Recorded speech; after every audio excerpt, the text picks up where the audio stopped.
কোরবানির পশু প্রস্তুতে ব্যস্ত খামারিরা। দর্শকের বিষয়ে বিস্তারিত জানবো সাইফুল ইসলাম তুহিনের কাছ থেকে। তুহিন। মূর্ছনা ঠিকই বলছিলেন যে কোরবানির আসলে আর কয়েকদিন বাকি আছে। নড়াইলের বিভিন্ন খামারগুলোতে এখন কোরবানির পশু পরিচর্যা চলছে।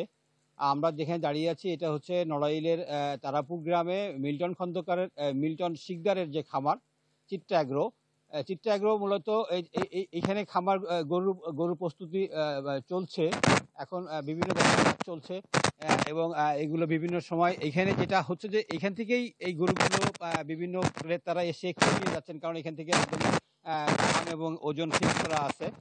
যেটা জানাতে চাই সেটা হচ্ছে নড়াইলে গরু সেটা হচ্ছে 54,585 গরু এবং ছাগল, কিন্তু চাহিদা আছে 40,516, যে কারণে এখানে উদ্বৃত্তই আছে 14,069 গরু ছাগল উদ্বৃত্ত থাকবে। তো আমরা এখানে দেখছি যে ক্রেতারাও আসছে। আমরা একজন ক্রেতার সাথে কথা বলতে চাই একটু, যে আসলে কেন এখানে আসছে। এখানে 7 মিলে গরু পাওয়া যায়, যার জন্য কোরবানি উপলক্ষে আমি একটা ছোট গরু কিনবো, যার সপ্তাহে গরু আছে। এখানে প্রত্যেক বছর গরু নিয়ে থাকি, আশা করি এবার আমার গরুটা দামে মিলবে। আমি একটা গরু নিয়ে কোরবানি দেবে, খুব ভালো গরু, গোস্ত খুব ভালো, দেশি খাবার খায়, প্রাকৃতিক পরিবেশে গরু প্রতিপালন করে। এই জন্য আমি গরুটা নয়াল থেকে নিয়ে আসছি। এখানে 700 মিলে কবে চলে আসছে। এই খামারে প্রায় 1 থেকে 120টার মতো গরু আছে। আমরা খামারির সাথেও একটু কথা বলতে চাই যে আপনার এখানে গরু চাহিদা কেমন, আর এখন কুরবানিতে এবার কি অবস্থা? আমাদের এখানে গরুর চাহিদা ভালো আছে।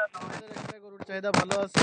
তো লালন পালন করা, বিশেষ করে কোরবানির গরুর জন্য খুব বিখ্যাত। তো আমরা সেটার ধারাবাহিকতায় প্রতি বছরের ন্যায় এবছরও গরু লালন পালন করছি কোরবানিকে সামনে রেখে। আমাদের এখানে প্রাকৃতিক পরিবেশে এবং স্বাস্থ্যসম্মত উপায়ে গরু লালন পালন করা হয়। গরুকে আমাদের সবগুলো আমরা এই খামারেও একটা সবচেয়ে বড় গরু আছে এখানকার ব্ল্যাক ডায়মন্ড, সেটারও ওজন প্রায় 1400 কেজি, যেটা নিয়ে ওনারা এখানে অনেক ভালো দাম পাবেন এটা আশা করছেন। তো এই ছিল নড়াইলের গরুর যে খামার, সেই খামার সম্পর্কে সর্বশেষ অবস্থা। মূর্ছনা। তুহিন, আপনাকে ধন্যবাদ। দর্শক, সাইফুল ইসলাম তুহিন যুক্ত হয়েছিলেন আমাদের সাথে নড়াইল থেকে।